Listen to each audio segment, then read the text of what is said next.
Hello, beautiful souls. How are you? Tomorrow we have the 6-6 portal, and it's also a new moon and Gemini.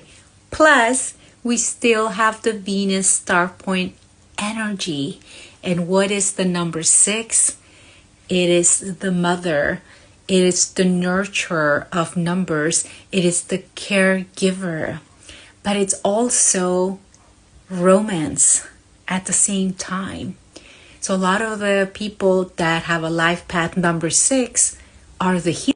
Recommendation with the 6-6 portal with the new moon in Gemini is to express your desire to be that nurturing person that lives within you.